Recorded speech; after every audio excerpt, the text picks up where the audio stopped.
Is it his time?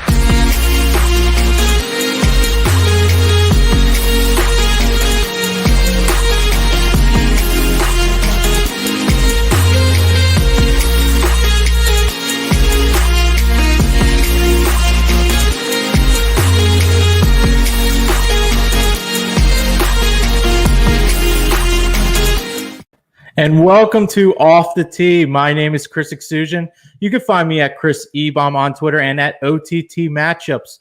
What a great week at Valspar. And before I get into it, we have a special guest. I needed a guest on here. We've talked many times on golf on the Twitter machine. Now live in the flesh, Sia Nejad from Win Daily Sports. And, of course, the First Cut Pod. Thanks for coming on. Chris, it's an honor to be on your show, man. You know, I'm on Fox Sports Philly sometimes with you or after you or before you, and you're always killing it with the picks. I see it on Twitter. I see it on the radio. So when you invited me to come on, man, it was a no-brainer. Appreciate it. No, man, I appreciate it. I love the work. You always put a lot of good work in, especially with the DFS. We're going to have to talk about that today. I usually don't get into too much DFS, but with you on the show, it's going to be a must for the people. And Mitch is checking in over here. He said, anyone else hit the Keegan round one bet last week? Yeah, these two guys did. We went back-to-back, 80-1. So very exciting stuff. We're hoping to hit another one of those today, along with other great bets and DFS.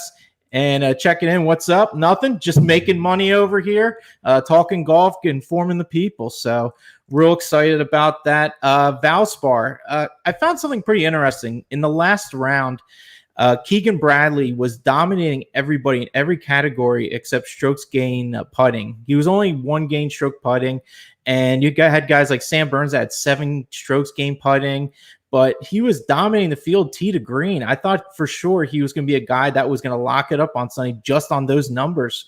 What were your thoughts about that? I mean, unfortunately, it's sort of the same old story with guys like Keegan Bradley, guys like Emiliano Grillo, who historically have been so good tee to green, but just can't get it together with the putting. Now, granted, Keegan's putting's been much better lately, but I've noticed in particular on Sundays when he starts to miss the putts, it kind of goes downhill. You almost kind of sense the frustration with Keegan Bradley as he misses, sometimes they're reasonable putts to miss. They might be an 8-footer, it's a par 3. He drilled it to 8 feet, but he can't pay it off.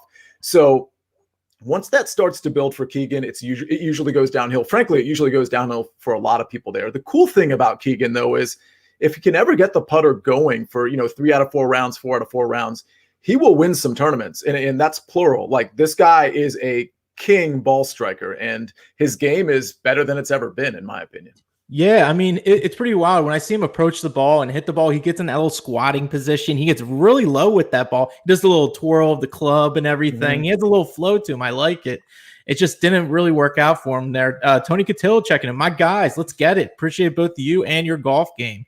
Hey, we appreciate you. Yeah, I was going to say, Tony came on the Win Daily Sports NFL live show, which, of course, was during round 1 last Thursday. So I really appreciate him. I think Tony is fantastic. Yeah, he's the best, and he does it all with all sports, especially with the fantasy side. He's always locked in. I'm always talking about him. He's always doing a good job with that. And now we're getting into the Wells Fargo Championship. I'm real excited about this tournament because this is a big Bombers course, and it's going to be a lot of fun to see those guys rip up this course. We'll try to, at least, because the par 4s are monstrous here. Mm-hmm. Am I right? Yeah, the par 4s are monsters. I believe it's 8 out of 11 that are 450 yards or greater, or I should say greater than 450 yards. And frankly, you mentioned Bombers. I mean, the par 5s are monsters too. There's only 3 of them, but there's eagle opportunities on them, but they are monster par 5s. And frankly, the par 3s are really long too. So you're not getting any breaks here. I mean, driving distance is definitely going to matter. I mean, like, you look at the guys that have been playing pretty well, like an Abraham Answer. I just don't see him as a guy that's going to be able to do damage on this course with this kind of driving. What do you feel about him? Answer's interesting. He's striking it well enough for me to say, yeah, he could be successful out here. I mean, because here's the thing. While being long is going to be very, very helpful. I mean, obviously, especially on this course. Let's be honest, it's not always helpful. In fact, the past month, 6 weeks, it's only been helpful kind of here and there. For the most part, you can be less than 300 off the tee the last month or so, and you could be okay. But in this case, it's going to help, but I'm not going to rule out the guys that are a little bit shorter off the tee. So when it comes to a guy like Abraham Answer, I don't think I can rule him out quite yet when it comes to the top 40 market, top 20 market. Now, he's been finishing really well. On this course, is he going to finish really well? Is he going to top 5, maybe win it? No, I don't think so. So that, to your point, I see what you're saying. But from a DFS standpoint, from maybe a top 40, or maybe if you get the right head-to-head matchup, I think Answer is a smart play. Yeah, as far as like the key stats that you can actually throw out on this course that I've been figuring out is accuracy off the tee, which has usually been like the bread and butter of these last few events. Toss that out. See you later. And then stroke game putting. Those are like the two that like aren't really like big factors. Yeah, you have to putt well to win tournaments. We all know that. But this course, it doesn't mean as much. So I think that gives a little bit more leeway to these guys that simply can't putt that well. Maybe they can get hot enough a little bit and rely on that driver and that iron play. The last few tournaments have been fairway woods, just laying up and everything. So we'll see what happens here. Yeah, I agree with you. Accuracy is not really going to matter, which lends itself to the guys like, not that Bryson isn't accurate, but when you roster a guy like Bryson in DFS, or if you take him in the outright market, for example, like you're kind of afraid, like, okay, he's just going to go for it too often. He's going to get himself into trouble. That's what I always worry about. It's not really a worry here. So guys like Bryson are suddenly in play, whereas in a normal tournament with this talent at the top, I might consider Bryson, but I wouldn't necessarily like be kind of all in, like, hey, like I got to have Bryson here. Yeah, what's weird though? I'm like almost in the field of like wanting to fade Bryson this week. It's like kind of weird because like he fits everything where he's just can spray it anywhere and hit it out of the rough at any point. But like I just feel like everyone's going to play him, and I feel like it's kind of might be the guy you might get burned with a little bit. I don't know. It's just something in the back of my head, maybe. Yeah, maybe. And so if you're attacking it from a DFS standpoint, I totally get where you're going. But the thing is, from a DFS standpoint, I mean, outright, in the betting market, it doesn't matter if he's popular, obviously. Sure, but obviously. In DFS, I mean, there's so many really good arguments for guys at the top. I mean, we see Justin Thomas, great argument for him. Oh, John Rahm, great argument for him. Xander and Rory, not so much necessarily. Webb, even though he's a shorter hitter, there's still a good argument from him. He's from this area. He's had plenty of success on this exact course. So I don't think Bryson's going to be as popular as we all think, but I agree with you. If there was a time to take Bryson, it would be now. So it lends itself to thinking, oh, of course he's going to be popular. But relative to Justin Thomas and John Rahm, I think they'll probably be on an even playing field from an ownership percentage standpoint. Wow, I'm kind of surprised by that. I feel like Bryson would be the number one guy because he's known as the big bomber. I think a lot of people that are, not as sharp on the DFS side would definitely take him like 98% of the time. But we got a question here for DFS anyway. I'm nervous playing him in the DFS line. Should I be? What do you think? The only issue I have with playing Sungjae Im is in that price range, I just like other guys a little bit better. I mean, Sungjae's been pretty good lately. 29th at the Valspar. He was 13th at the RBC. Zurich, I can kind of throw that out a little bit. It was, a team event, and he missed the cut there. But I think Sungjae's actually really coming around. I'm not a Sungjae guy. So what I would say to Jared is if you're a Sungjae guy, you should kind of be on him. Like this would be the time to be on him. His approach game is coming around. He's been good off the tee. It looks like he's sort of back into the form of the Sungjae we sort of expected maybe at the beginning of the year. So I personally don't have a problem with him. I like him better than, Brian Harman, Jason Day. I might even like him better than Keegan and Cameron Tringali this particular week. But if we go up from Sungjae Im and we're willing to pay for, let's say, Joaquin Niemann, Corey Connors, or maybe Will Zalatoris, I think I like those guys better than Sungjae. But then again, Sungjae's cheaper than all those three guys I just mentioned. So I don't think you should be too nervous about Sungjae. Yeah, so I'm looking at what Sungjae has done. He's gotten in the plus in strokes gained total in his last 4 times at Quail Hollow. So that's always a good sign as well.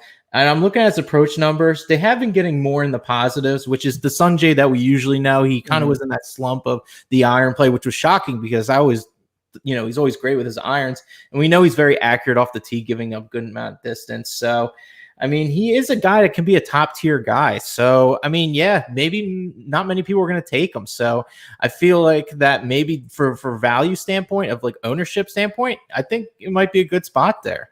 Totally agree.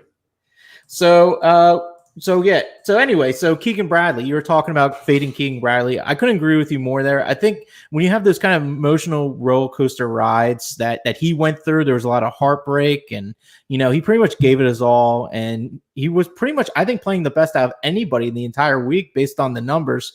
I mean, I always try to take out the golfer. I try to be more analytical about it, but Sunday is Sunday, and some golfers do step up more than others. But I think this would be a good spot to kind of fade Keegan Bradley just based on, the disappointment he went through. I don't know if he's a guy that'd be able to bounce back here. Yeah, I mean, my take on Keegan is he's been playing sort of out of his mind. And he's always sort of been good tee to green, but historically, the great golfers, even the Rorys or the Tigers, like they have lulls in their game. And I just find it hard to believe that Keegan Bradley, particularly on a course that's longer, that's going to require a little bit more from him off the tee. I have a hard time believing that he's going to pay himself off. I mean, listen, he was second last week, fourth the week before. He's been in the top 30 since the Players. His history here, however, isn't very good. Again, we're starting back in 2019 because this event didn't occur in 2020. So take that for what it's worth. But I just don't think Keegan can keep this up at this pace. It's conjecture. His tee to green numbers speak to me. Obviously, he's been really good, but I think I'm going to have to fade him. Both him and Cameron Tringale, I don't think they're great course fits, and I don't think they can keep up this ball striking every single tournament. So I think for both of them, to your point, Chris, this might be the lull, if you will. Yeah, I agree with you. I agree with you, Cameron Tringale. That's also another good point. I don't think he's a good fit for this course as well. If you guys have any more questions regarding betting or DFS, we're more than happy to answer, and we love answering these questions on the fly. So when I was doing my research for this event, there were 6 players in the Wells Fargo field in the top 20 in off the tee, tee to green, and approach based on Fantasy National. Can you give me those golfers or any of those 6 that you think it would be that fall in that top 20? That were in the top 20 in both tee to green and what was the other one? Off the tee, tee to green, and approach. Okay. I mean, I've got my own kind of modeling and charts. Sure, I know they kind of fluctuate. I'm just using Fantasy National here. I'm going to give you John Rahm is one of them. That is one. Bryson DeChambeau. No. Victor Hovland. Yes. Corey Connors is definitely one. Yes, he is on there. Justin Thomas. Justin Thomas is not. Okay, I might be out of guesses here. I would conjecture maybe Xander and Keegan might be on there. They are not on there as well. There's the 3 other guys: Emiliano Grillo. Oh, nice. Okay. Bubba Watson, and everyone's favorite Tony Finau. Tony Finau. Well, so those are the 6 there that I saw. It was pretty wild. That's interesting because those last 3, I mean, Tony Finau, I don't really know what to do. From what I recall seeing, his history here isn't very good. With that said, I kind of had a hunch he would do well this week, but those other 2 you mentioned, I kind of like. I mean, I'm always on Team Grillo. I'm legitimately, I've been on this guy for well over a year. Another great ball striker. And the misconception about him is that he's a short hitter. And if you look at his off the tee numbers relative to the field, he's actually, I think, in the top 20 off the tee. So he's driving at a decent distance. And then Bubba Watson's interesting too, because in the DFS market, he's only 8,300 on DraftKings.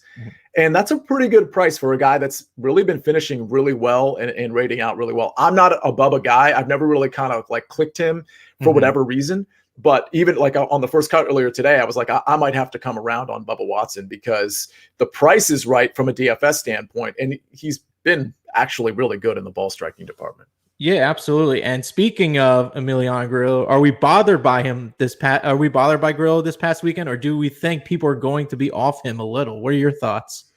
I mean, it's a little bit of both. I guess we're a little bit bothered by it, but Grillo is one of those guys that's such a good ball striker. I don't think he's just going to lose the ball striking. So as long as he has the ball striking, as long as he maintains being somewhat, good off the tee, missing a cut doesn't really bother me. I mean, if we look at his history here, it's It's pretty good. Okay, so 2019, he didn't play. He was 9th in 2018, 42nd and 61st, 2017 and 2016. But the fact that he has a top 10 the last time he played here, obviously he can do it on this course. He's probably playing a lot better now than he was back then, by the way. Absolutely. So I think Grillo is a play. I'm not worried about the miscut. There are guys where I am worried about it because I see their history here, or they're really bad off the tee. Like Russell Henley was a guy I was on last week, and he kind of killed a couple of my big single entry lineups.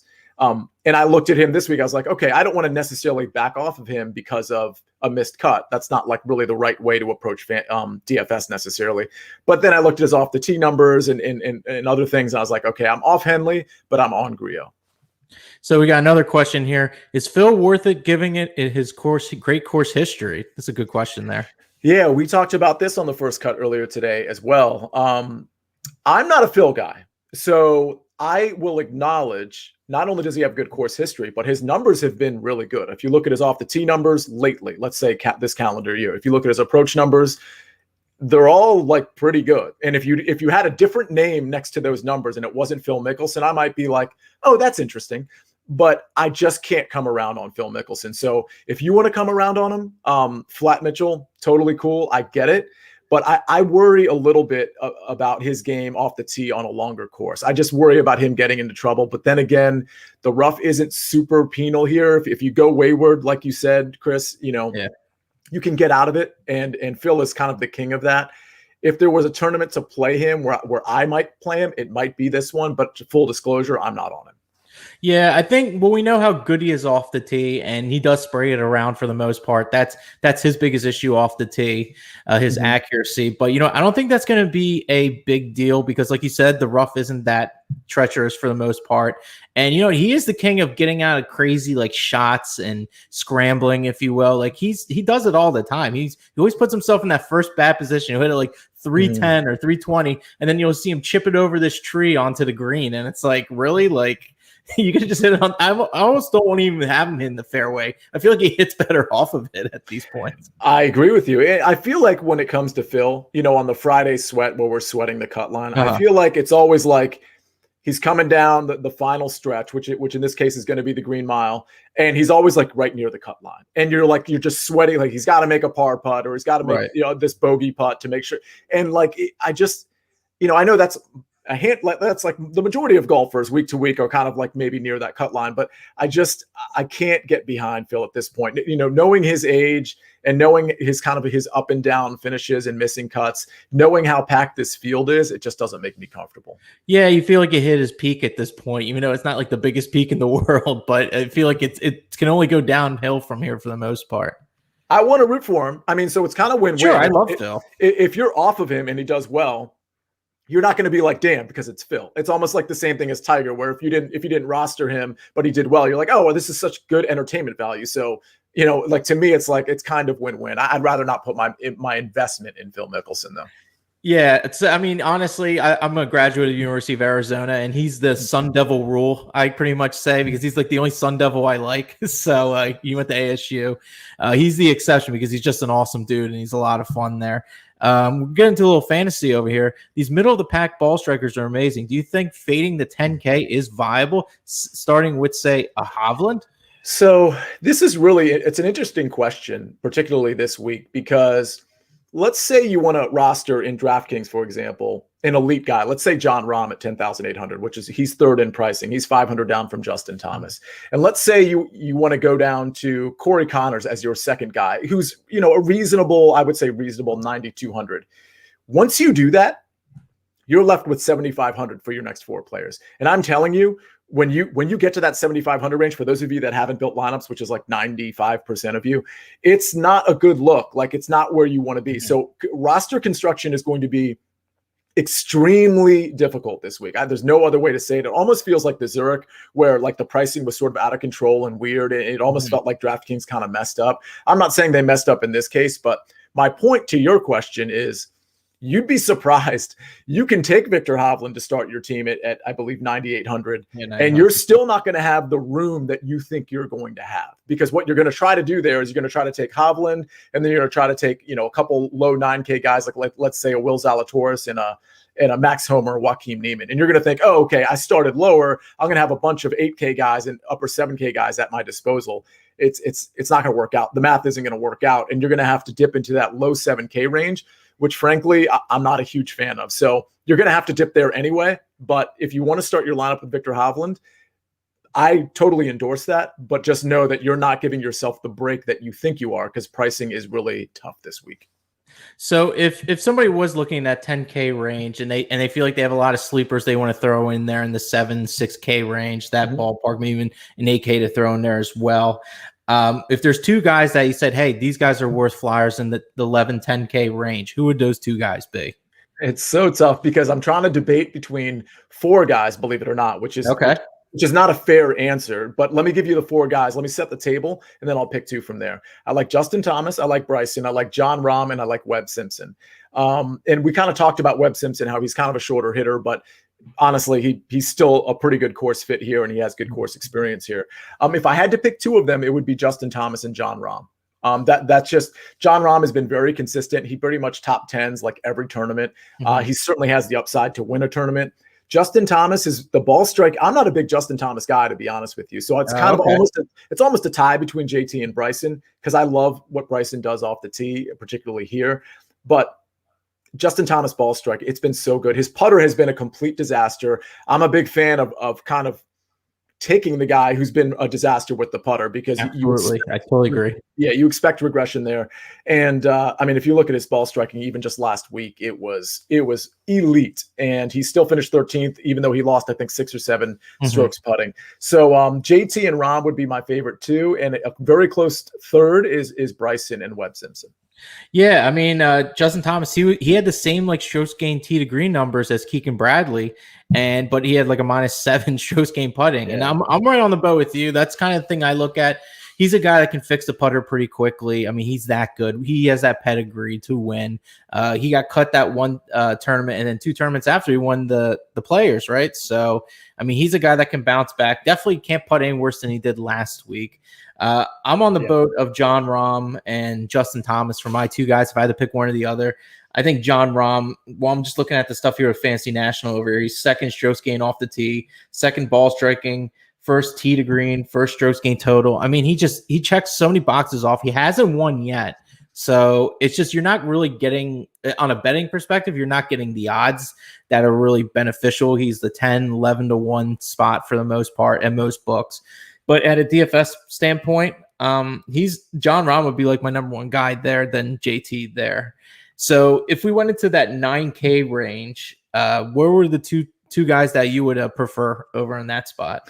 9K, we talked about Hovland. I do like Hovland, and Hovland's a guy I'm always on, but because we're talking about value, and because I feel like I need a price break, I have to consider some other guys too. I really like Joaquin Niemann, even though his course history isn't really elite here. And I really like Corey Connors. I mean, if we're going to talk about tee to green, I mean, come on. Like this guy has been really good. And first of all, he's been good off the tee and on approach. But when I say tee to green, of course, I'm including the around the green game. Like that's been pretty good lately too. And he's kind of playing maybe over his head a little bit with the putter and the around the green game. Oh, especially with the putter, yeah. But the reality is, even if he regresses there, like he's still, the ball striking is still there. He's basically like Keegan, but a better version of him for the most part, because that short game is there. So I like him quite a bit. If I had to rank them, I would go Hovland, Connors, and Niemann. But if I had to assess it purely on a value, I would actually probably put Niemann ahead of Hovland and just hope for the upside with Joaquin Niemann. Yeah, I love Joaquin Niemann this week. I think he's a guy that could, I mean, I believe he's won 1 tournament so far in his career, right? Is that correct? Yes. He's won 1 tournament so far, so he's broken the mold of that. But this guy's been great off the tee. He's done so many good things. I'm just going to look at some of the stuff that I was looking at here. So Joaquin Niemann, hold on 1 second. The curious thing about him while you're looking at that is his finishing positions, other than the 8th at the Valspar last week, they really haven't been that impressive. But then if you look at the strokes gain metrics, they're really good. It's usually, he's kind of like messing up on one metric per tournament or per round, and that's what's holding him back. But I fully expect him at some point to put the full game together. And by the way, he's great off the tee. This guy's a heavy hitter, even though he's probably like 170 pounds dripping wet. Yeah, and I mean, he hits that low ball, that driving low ball, that which doesn't have much movement to it. It just goes straight and just a bullet. And I think that's going to be important here. Yeah, he's 9th off strokes gain off the tee, 12th tee to green, 8th strokes gain total. He just does everything right, and he had a really good week last week. I think this is a spot where he could really make some noise. That's the guy I'm looking at in the 9K range. And it's so hard because it's like, if you're looking at an ownership standpoint, I don't think anyone's going to be on Tony Finau. Am I wrong? No, you're not wrong. I don't think a lot of people are going to be on him either. And it's funny because so my process when I kind of like do these tournaments and when I prep for shows and stuff like that. So I'll see the field before I see anything. That's what most people see. Yeah, you know? So sure. I will, in knowing what course is coming up, I will kind of like sketch out the players that I like without looking at any strokes gain metrics, without looking at any modeling. I don't want that to like sully my first impression. So I make sure to put that down on paper. So then, of course, I'll look at the modeling, whether it's, Rick Run Good or Fantasy National, or whatever site you're using. I'll look at the strokes gain metrics and I'll go from there. But I'll tell you, the guys that I sort of wrote down first before looking at anything were Joaquin Niemann, Will Zalatoris, Victor Hovland, Abraham Answer, Matt Jones, kind of random. I just wrote him down. And then I also mentioned Tommy Fleetwood, John Rahm, and Tony Finau. And I just had a hunch that Finau would he seems like a good course fit here. So I do like him. I don't think I'm going to roster him to your larger point, because I think most people are going to go Cantlay or Hovland, or they're going to drop down to Will Zalatoris or Corey Connors or Neiman or Homa. So I think he's going to be the odd man out, which makes him a really interesting play in DFS. Yeah, absolutely. I know this is actually a really good range because like Will Zalatoris has been on fire with his irons. He's real good off the tee as well. Pretty accurate, has some good distance. Corey Connors, he's just been doing everything right. So it's like really hard to like get off of Connors as well. Mm-hmm. So we're going to look in the 8K range right now. Who are the two guys that you're targeting in this spot? Yeah. So I had 3. Okay. I'll tell you the 3 and then I'll narrow it down to 2. The 3 that I had are Abraham Answer, Emiliano Grillo, and Bubba Watson. Now, I never take Bubba Watson, but for the sake of just like letting my bias go a little bit and knowing the value that I'm getting on Bubba versus Answer in terms of their pricing and in terms of, and I'm by the way, that's both in the outright market and the DFS market, because Answer is going to have, shorter odds than Bubba Watson. So it applies to both the betting and DFS market. But I think Bubba and Grillo are my guys, is a long story short there. Yeah, I'm 100% with you there. Grillo, Bubba Watson. Those are the two guys that I would take in that group, honestly. We talked about Bradley Tringali to avoid. Jason Day has had some glimpses of like playing really well, a past winner here. So take it what you will with that. And then Sanjay might be the forgotten guy here. And he's a guy that gets real hot with the birdie. He's a big birdie maker. So he doesn't have to necessarily putt good because he's hitting it right next to the pin when he hits his approach shots. But he's a guy to also look out for as well. Totally agree. I think Sungjae is a really intelligent play. Like, I don't think I'm going to get there with Sungjae, but I think it's a smart play. Yeah. So we're looking at the 7K range now. Who are the two that are you're eyeing up here? Well, the first one that really jumps out at me, and I told you I was considering Russell Henley, and then I got off of him pretty quick. But Stuart Sink, if I gave you 2, I would say Stuart Sink and Matt Jones. I think Matt Jones is just underrated. He can close out tournaments. He rates out pretty well for this course. His DFS price on DraftKings and his outright number, or, top 40 number. In fact, I wrote his top 20 number down because top 40 wasn't out yet on DraftKings. Mm-hmm. His top 20 number is plus 335. I mean, I don't know if you can cut that in half for top 40 or not, but it'll probably somewhere in the plus 180, I'm guessing plus 170 range for top 40, maybe plus 200. I think that's good for Matt Jones. And I think he's a pretty good player. As far as Stuart Sink, he's won twice and he's a long hitter. People don't understand this about Stuart Sink. He actually, this calendar year, has been hitting it longer than Jon Rahm. He's hitting it about 306 yards, and Jon Rahm's hitting it about 305.5 or something like that. So Stuart Sink can hit it long. He can close out tournaments. He's been pretty good with the irons. The problem with Stuart Sink is he's hot and cold. So his floor is pretty low. So you could roster him in DFS. You could bet him in the top 40, top 20 market, and you might be okay, but your tournament might be over. Your bet might be done by Saturday morning. So we got Jared checking in here. He says the glove has good course history now. Do you know the glove? Lucas Glover. Oh, Lucas Glover. Okay, I was like, yeah. I'm thinking like Gary Payton over here, but yeah. What are you thinking about him over here?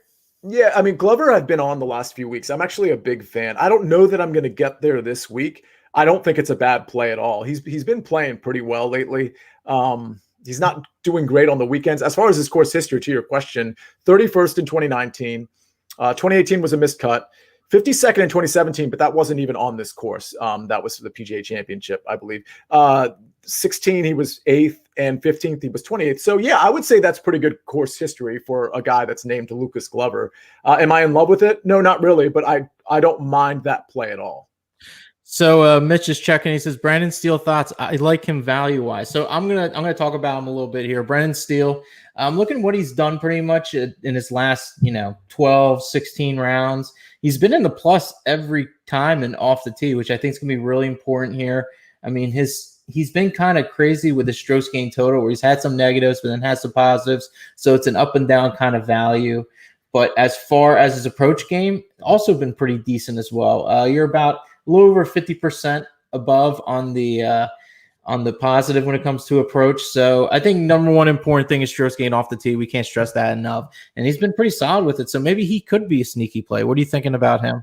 Totally agree. I think he's perpetually a sneaky play because he for whatever reason, he never gets really any respect, and he kind of deserves some. So I don't mind Brandon Steele at all.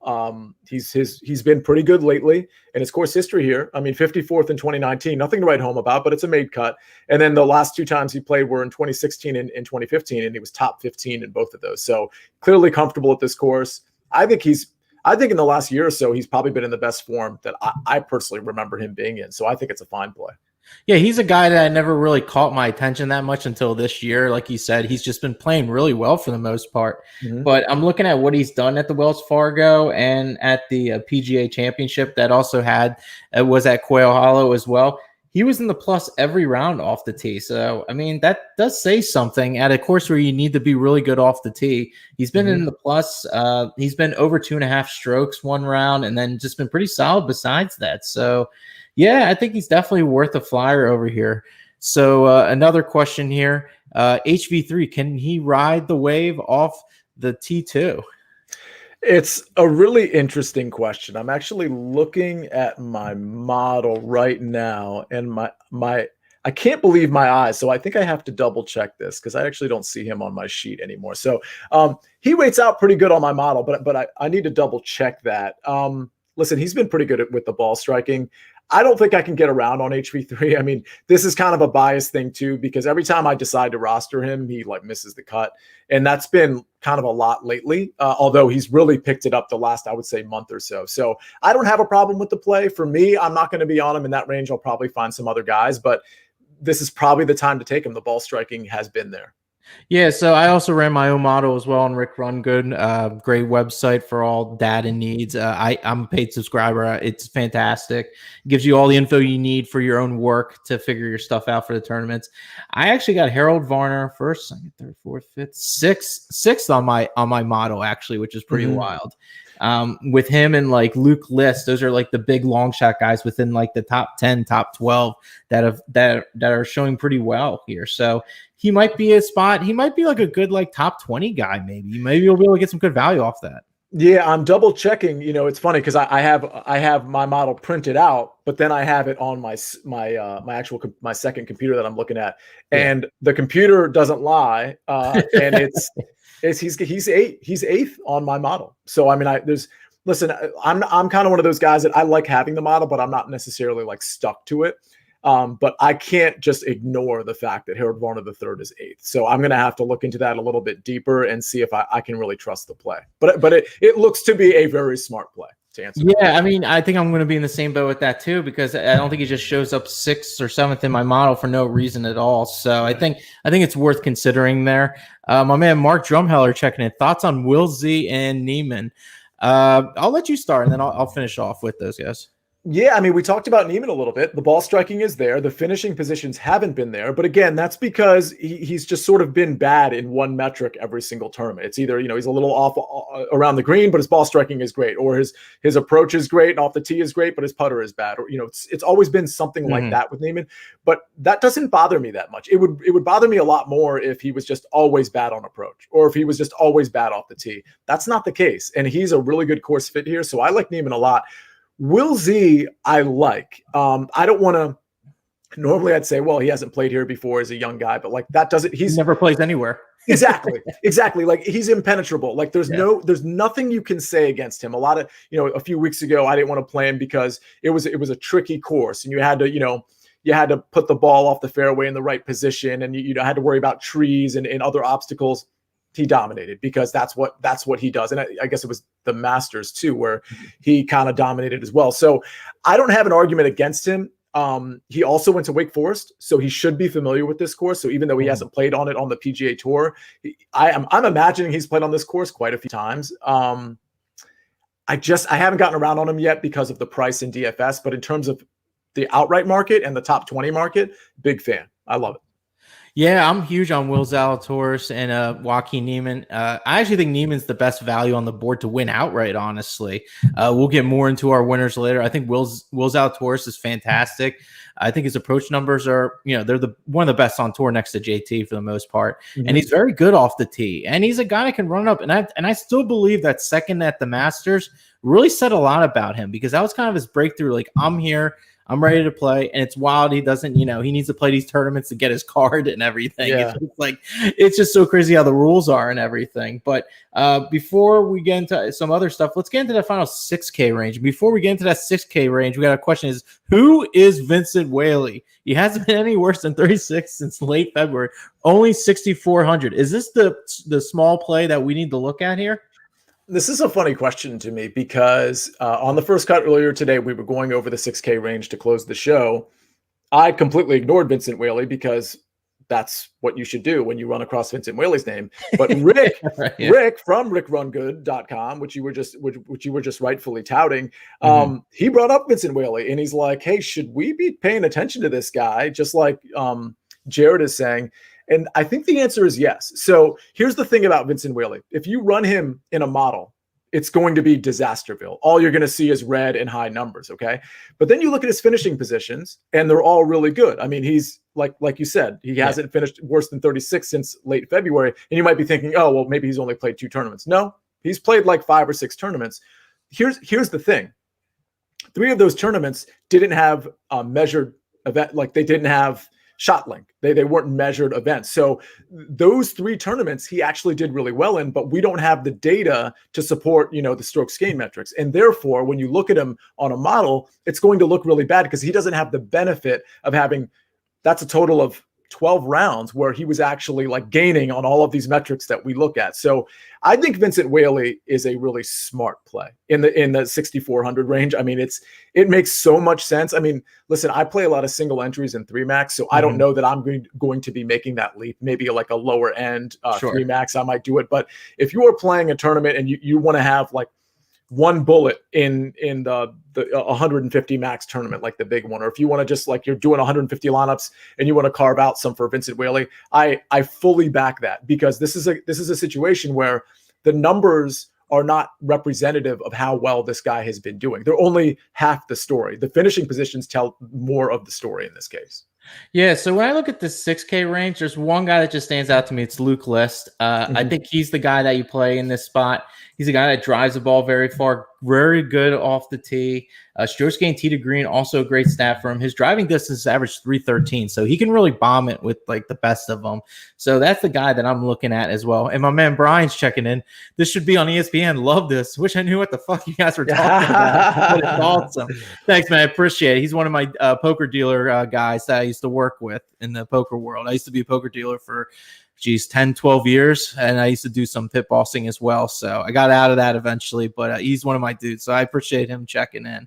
Well, that's a nice compliment too. I appreciate that. Honestly, ESPN should probably have a show like this, but I feel like ESPN's always like sort of like 2 or 3 years behind the curve, and then they catch up, and it's like kind of too late because there's like 10 other outfits doing the thing that they just thought of. But that's just me. I know they're just into the hot take stuff a lot, and I don't know how long that's going to really last that much, but they got that Disney money, so that's going to be pumping in all the time. So that's a lot of money about that.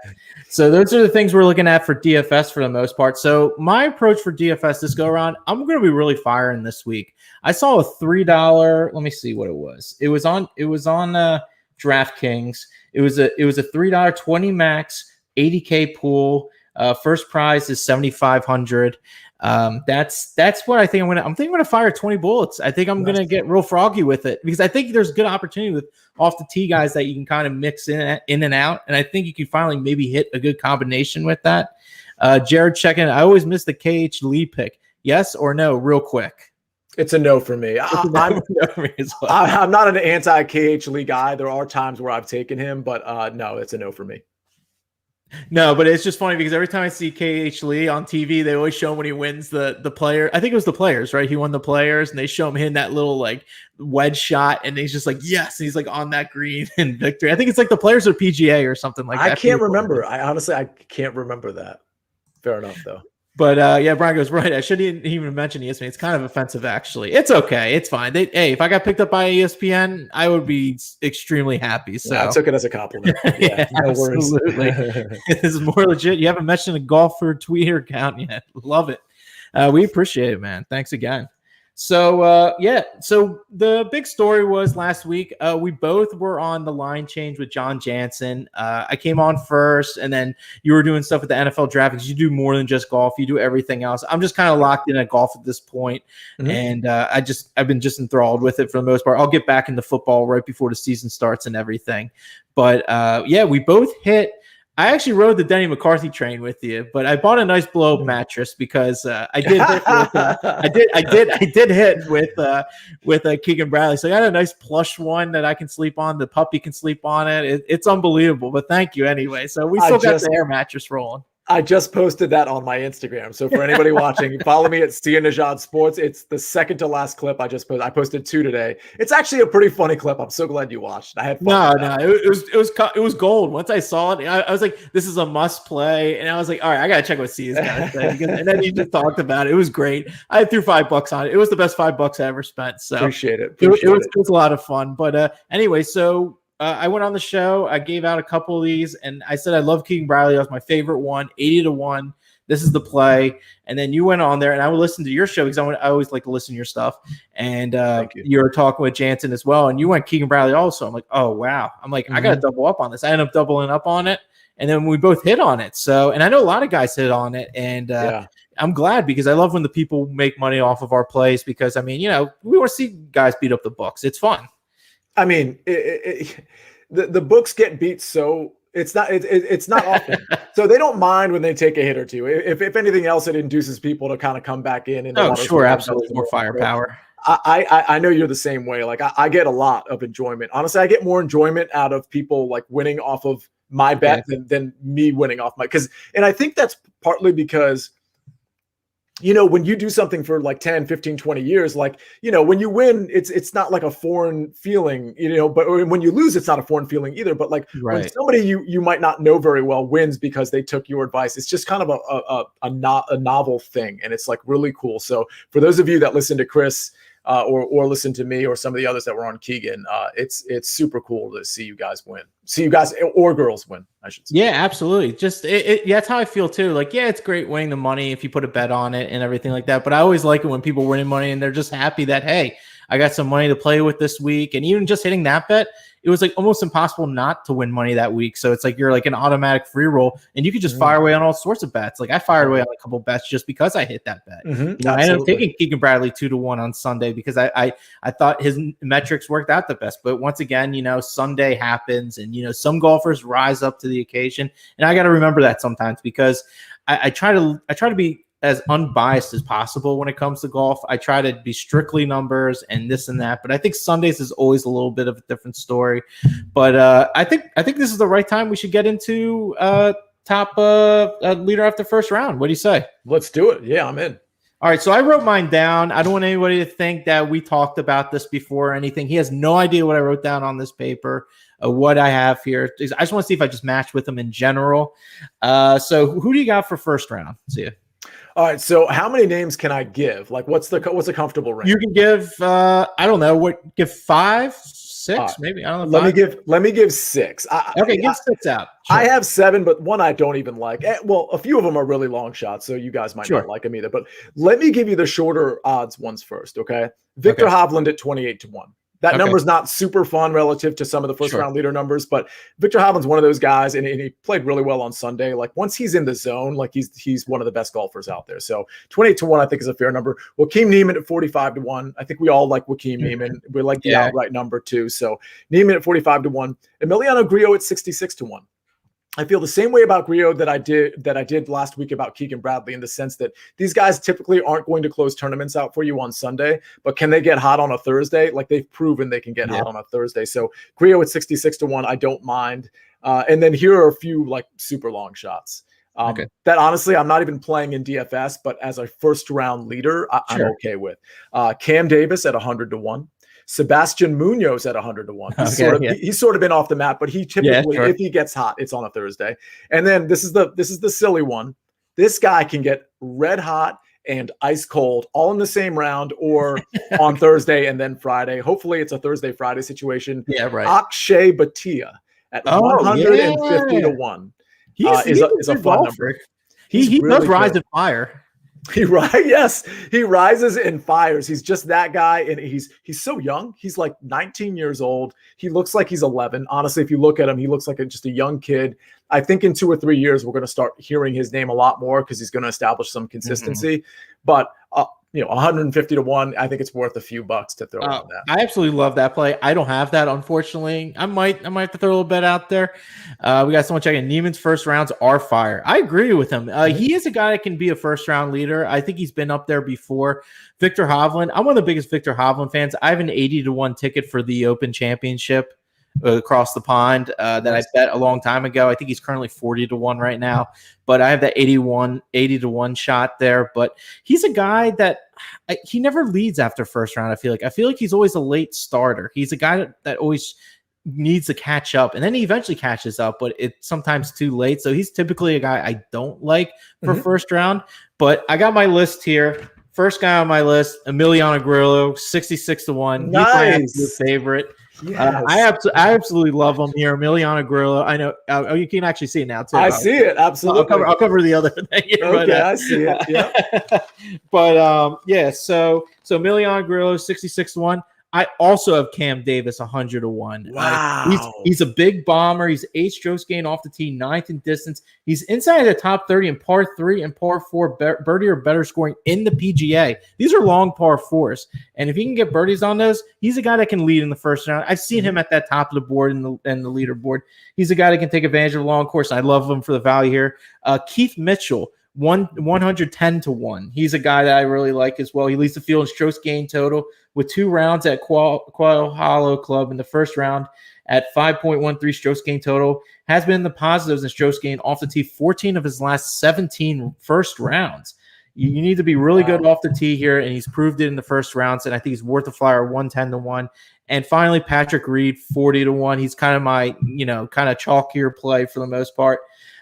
He's a guy that's really high up there with the Players Championship. The PGA Championship. He with that, they had the 1 year they hosted the competition there. So he's had second best strokes gained total numbers. He came off that cut, so you might get a little bit more of a fiery Patrick Reed. I really liked him last week. He was probably honestly my favorite guy to win last week, and he just fell really short. But I think I'm hoping there's some doubt from other people that gets him fired up to, have a good first round. So those are the 4 guys I'm looking at. Honestly, my favorite is Grillo. I think he's going to do it this week. He was so close last week. I'm glad he didn't work out because I didn't have him. I know a lot of people had him. I know you had him. My buddy Bill said he even had him. Like, it's just, I think this is the course he's played well here before. 66-1, I think is great. And then Cam Davis, 100-1. We were both clicking on those. So that's great. I love that. So maybe I might throw a little extra on Cam Davis now because I already threw a little decent number on Grillo. So we'll see about that. But is there any top? I don't think believe there's any top 40s or 30s out there. Mm-mm. But top 20s, you got anything for top 20s at all? I wrote 3 down. I'm going to be more comfortable when the top 40 number comes out. I imagine it's going to be posted, but I have 3 for top 20. Corey Connors at plus 138. Emiliano Grillo at plus 225. Okay. And Matt Jones at plus 335. Those are my 3 top 20s. Oh, nice. Well, I got 2 of those. I do have Corey Connors plus 138. I have Emiliano Grillo plus 225. My other 2 I have are Tony Finau plus 110, low lower, and Bubba Watson 250. Oh, wow.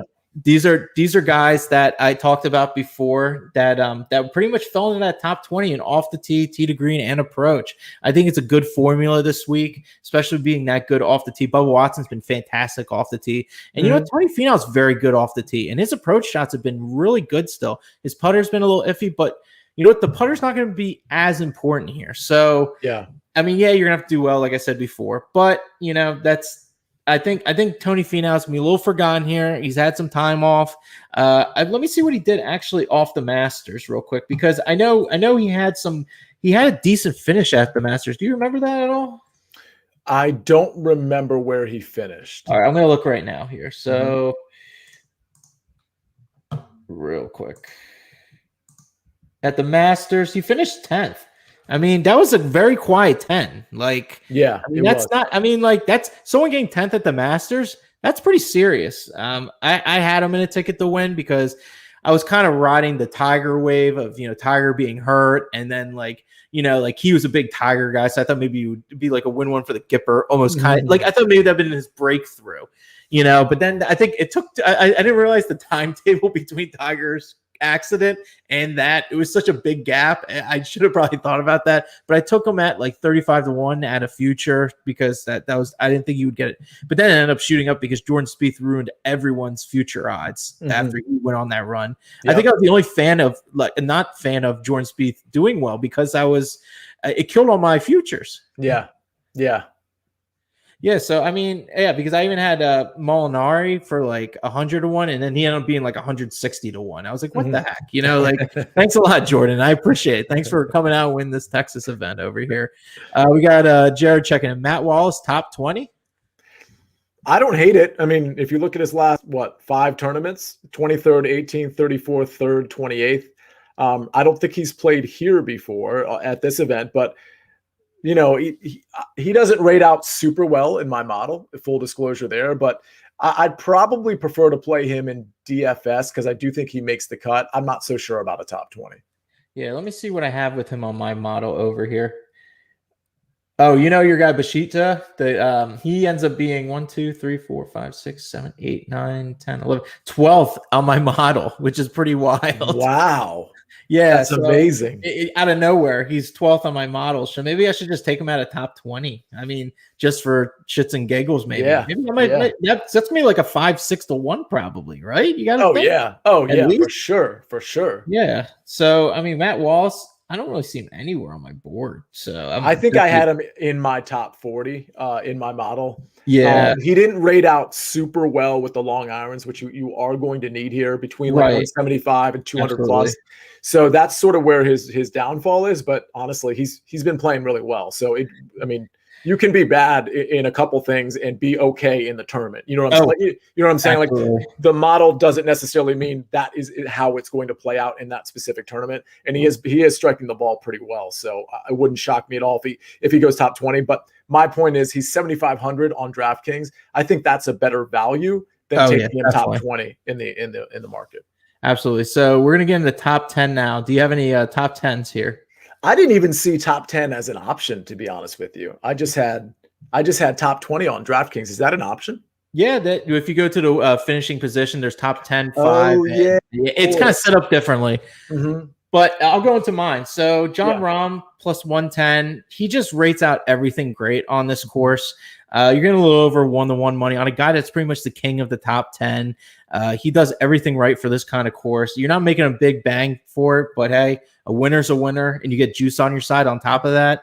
So Joaquin Niemann plus 355 for top 10. He's another guy I like as well. And then we even talked about him too before. Will Zalatoris plus 335 to be top 10. So those are the 3 that I'm personally looking at. And to win this, who are some of the guys you think that could actually pull this off this week? Yeah, I was looking for like a random, like long shot top 10 play, but I can't. I don't think I can come up with one. I kind of like Kyle Stanley at plus 1100. If you just really wanted to speculate, Yeah, feel $5 or something. Luke List is here at plus 1200 to top 10. I mean, you never know. He does rate out well for me here. Yeah, outrights, he does for me too. I only have two, and unfortunately, I only have two right now, but I'm going to come up with a couple more. Okay. Unfortunately, the numbers changed. Like I got them early on a different book. These both at 40-1. Emiliano Grillo I got 40-1, and Joaquim Neiman I got 40-1. And I believe those numbers have now shifted to 33-1 for both of those guys. Maybe not. No, I can't. On DraftKings, actually, Grillo, I might have this messed up because Grillo looks to be way longer than that. Yeah, he's way longer than 40. Yeah, that seemed really short. I'm going to tell you what. Do you have DraftKings up? Yeah, 66-1, right? On DraftKings? Yeah. I believe he's 66-1. Yeah, let me double check here. Yeah, because that 40 seems really low. I was like, wow, that doesn't sound like a great number. I put that number 66-1. Yeah. I put that number next to Grillo and Neiman. So that was my mistake. So Neiman was 40-1, and now I think he might have moved. Oh, it's 35-1 for Neiman now. Okay, so that makes more sense. So I got Neiman at 40-1. I don't think Grillo's really going to close, but I think 66-1 is a decent number. As far as kind of the shorter guys, I mean, do I love Webb Simpson at 20-1? Not really. Mm-hmm. I think Zalatoris at 30-1 is a decent play though.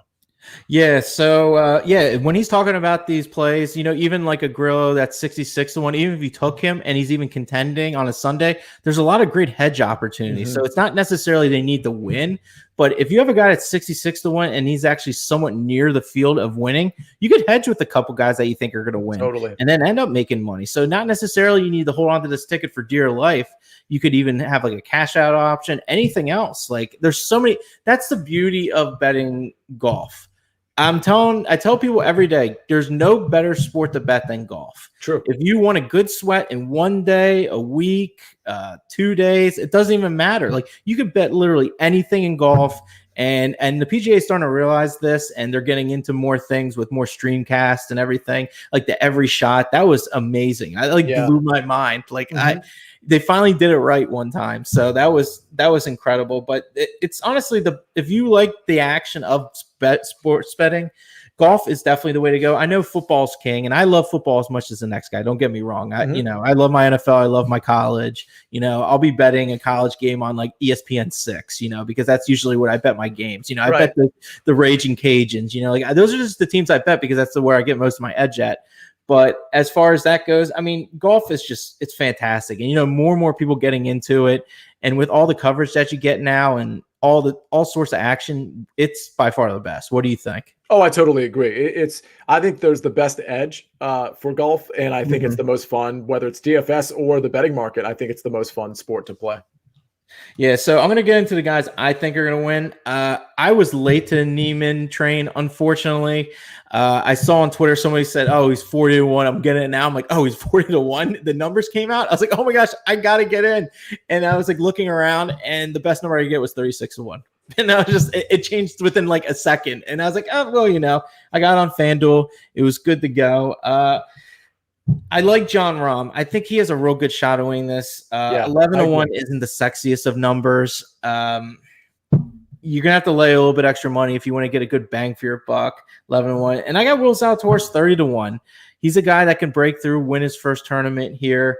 I think that's important as well. He's just great ball striking, and he's a gamer. I think that Masters display was fantastic for the most part.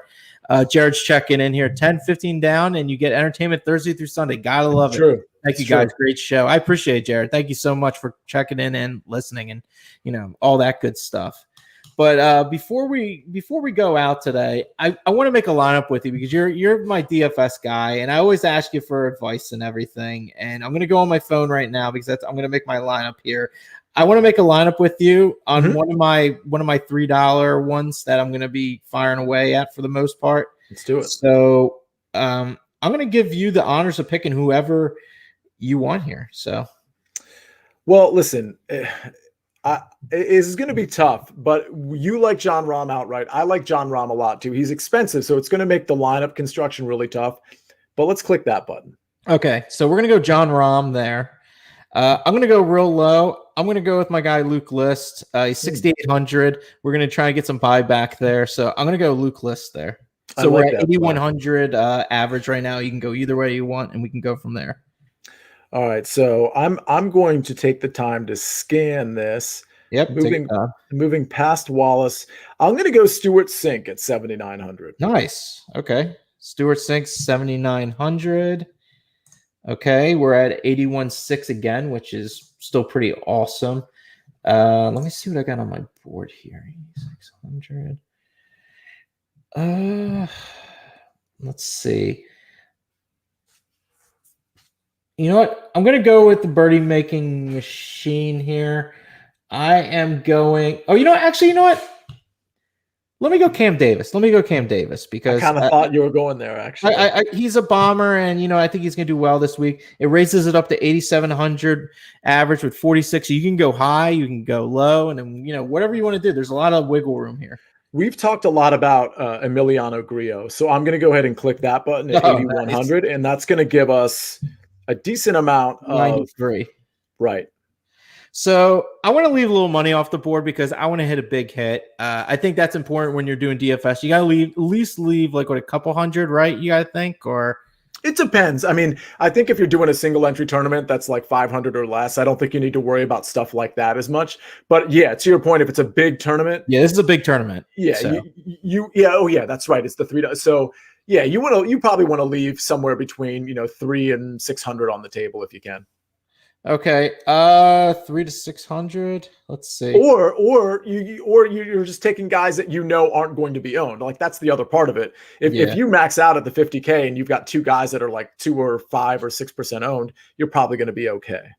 Okay. You know what? I'm like so close to pulling the trigger on Sanjay M. I don't know if I can do it.